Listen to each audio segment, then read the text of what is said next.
আসসালামু আলাইকুম। খেলা কিন্তু রাজনৈতিক খেলা কিন্তু শুরু হয়ে গিয়েছে।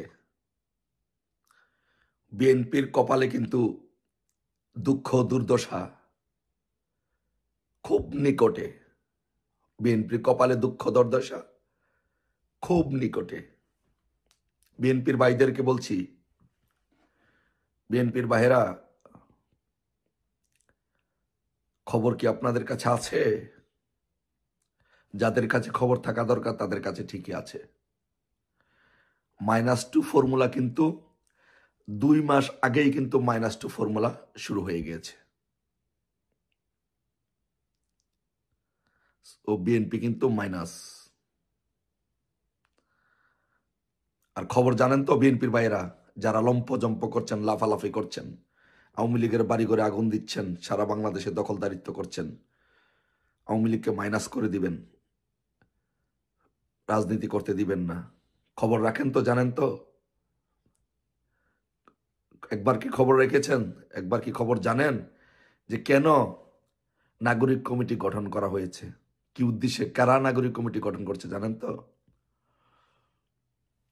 এই সুদখোর মহাজন ইউনূস আপনাদেরকে মাইনাস করার জন্য -2 ফর্মুলার অংশ হিসেবে বাংলাদেশে নাগরিক কমিটি গঠন করছে। খবর আছে জানেন? প্রস্তুত হন। আপনাদের উপরে স্টিমরিলার চালানো যে কোনো সময় শুরু হবে, সময় সুযোগ বুঝে। লাফালাফি লম্ফজম্পে একটু কম করেন। কেন সারা বাংলাদেশে কমিটি গঠন হচ্ছে, নাগরিক কমিটি গঠন হচ্ছে সেটা জানেন না? সারা বাংলাদেশে নাগরিক কমিটি গঠন হচ্ছে। এই নাগরিক কমিটি যখন সারা বাংলাদেশে কমিটি গঠন প্রক্রিয়া চূড়ান্ত হবে, ইউনূসের দল যখন সারা বাংলাদেশে কমিটি গঠন করা কমপ্লিট হবে, শুরু হবে, তখনই আপনাদেরকে গ্রেপ্তার করা শুরু করবে। তখনই আপনাদের উপরে স্টিম রোলান চালন শুরু করবে। আর সেই ভয়েই, যার কাছে, এই জন্য কিন্তু বলছি যে বিএনপির বাইরা লম্পজম্প কম করেন।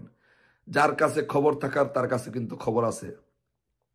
শুধু একবার প্রশ্ন করে দেখেন, আপনাদের নেতা, প্রিয় নেতা তারেক রহমান কেন দেশে যায় না? খবর রেখেছেন? তার কাছে খবর ঠিকই আছে। বিকজ -2 ফর্মুলার অংশ হিসাবে নাগরিক কমিটি গঠন করা হয়েছে। আর সেই নাগরিক কমিটি যখন সারা বাংলাদেশে কমিটি গঠন করা শেষ হবে, তার রাজনৈতিক দল যখন গঠন হবে, আর আপনাদের মধ্য থেকে যখন, আমি আগেই বলেছি কতজন নেতা গিয়েছে অলরেডি, তাদের সাথে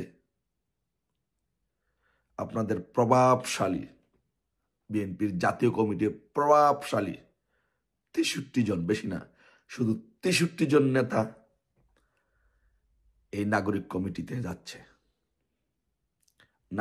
নাগরিক শক্তি, ডক্টর ইউনূসের যে স্বপ্ন ছিল সেটাই বাস্তবায়ন।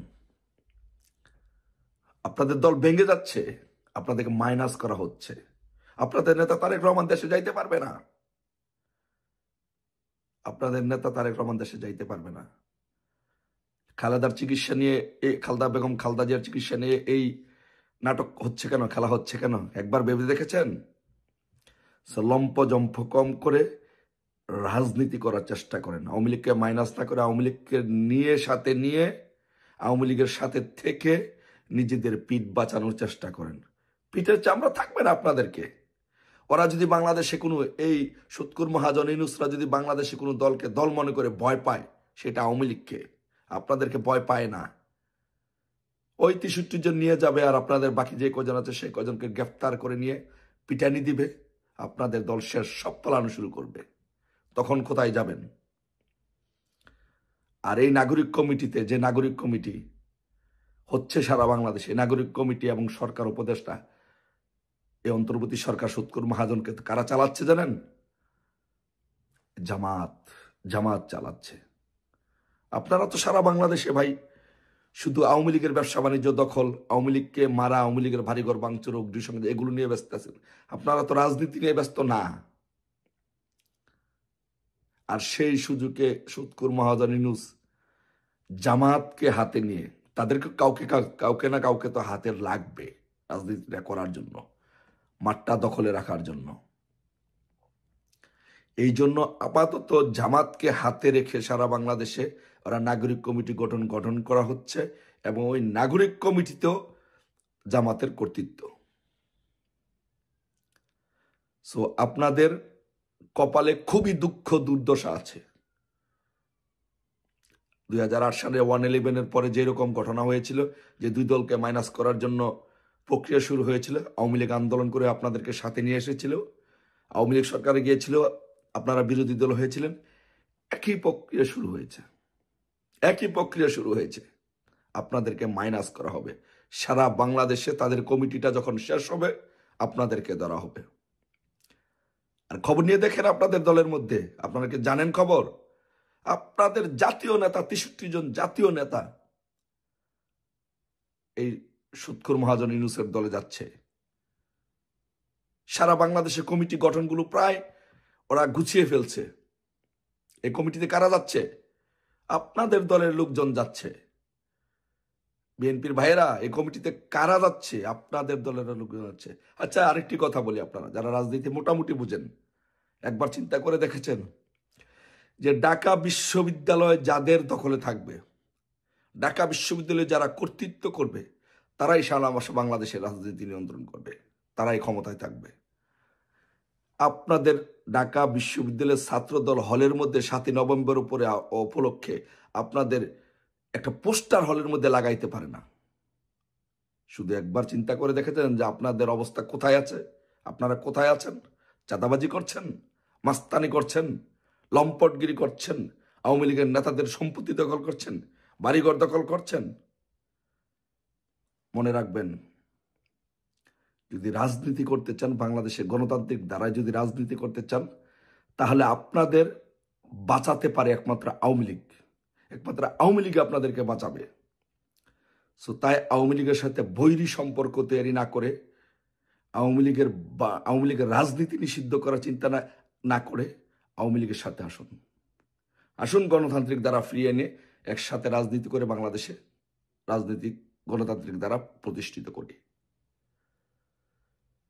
আরে ভাই, ছাত্রলীগকে নিষিদ্ধ করেছে, আপনারা খুশি হয়েছেন? ছাত্রলীগকে নিষিদ্ধ করেছে, আপনাদের ছাত্র দলের সাধারণ সম্পাদক বিবৃতি দিয়েছে। ভুল করেছেন। এই ছাত্র লীগের নেতৃত্বেই আপনাদের ঢাকা বিশ্ববিদ্যালয়ে যাইতে হবে।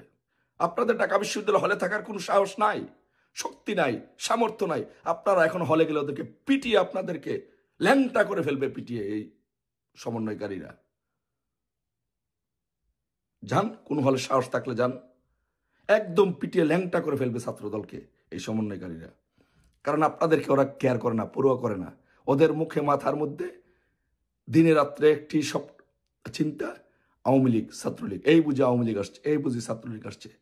কারণ ওরা জানে ছাত্রলীগ যখন জেগে ওঠে তখন বাংলাদেশ জেগে ওঠে। ছাত্রলীগ যখন জেগে ওঠে বাংলার মানুষ জেগে ওঠে। ছাত্রলীগ যখন জেগে ওঠে এদেশের মানুষের স্বপ্ন জেগে ওঠে। তাই ওদের চিন্তা শুধু একমাত্র ছাত্রলীগকে নিয়ে, আওয়ামী লীগকে নিয়ে। আপনাদেরকে নিমিষের মধ্যে, সময়ের মধ্যে মাইনাস করে ফেলবে। অপেক্ষা করুন, লম্পজম্প কম করে রাজনীতি করার চেষ্টা করুন। আওয়ামী লীগের সাথে ঐক্যবদ্ধভাবে রাজনীতি করার চেষ্টা করুন। আর সেই রাজনৈতিক চেষ্টা যদি ঐক্যমতে পৌঁছাতে চান, আসুন। আওয়ামী লীগ সবসময় গণতান্ত্রিক প্রক্রিয়ায় বিশ্বাস করে। আসুন আমরা বাংলাদেশে সেই গণতান্ত্রিক ধারা নিয়ে আলোচনা করি, আলোচনা করে বাংলাদেশে গণতান্ত্রিক ধারা ফিরিয়ে আনি। আর না হলে আপনাদের পিঠের চামড়া যে কোনো সময় উঠানো শুরু হয়ে যাবে। এই ইউনূসরা উঠাবে। আপনাদের দিন শেষ, আপনাদের দিন শেষ হয়ে আসছে। এখন যে কোনো সময়, যে কোনো দিন হঠাৎ করে দেখবেন, হঠাৎ করে ঘুম থেকে উঠে দেখবেন আপনাদের বিএনপির জাতীয় কমিটির নেতৃবৃন্দ সাংবাদিক সম্মেলন করে বলছে আমরা ইউনূসের সাথে আছি, বিশাল একটি অংশ। আবার হঠাৎ করে ঘুম থেকে উঠে দেখবেন আপনাদের বিএনপির বড় বড় বাঘা বাঘা নেতা দুহাতে হাত খরা পরিয়ে কারাগারের আদালতে দাঁড়িয়ে আছে আর বলছে আবার সেই -2 ফর্মুলা। যদি আপনাদেরকে বাঁচাতে চান, আপনাদের নেতাদেরকে বাঁচাতে চান, তাহলে আজই বাংলাদেশে এই ইউনূসের বিরুদ্ধে ঐক্যবদ্ধভাবে আওয়ামী লীগের সাথে আসুন, ঐক্যবদ্ধভাবে আন্দোলনের মাধ্যমে আমরা গণতান্ত্রিক দ্বারা ফিরিয়ে আনি। আশা করি আপনাদের বোধোদয় হবে, আশা করি গণতান্ত্রিক মূল্যবোধ আবার বাংলাদেশে চর্চা হবে এবং বাংলাদেশে গণতন্ত্র প্রতিষ্ঠিত হবে। এই সুৎখুর মহাজন ইউনূসের বাংলাদেশ থেকে বিদায় হবে। জয় বাংলা, জয় বঙ্গবন্ধু।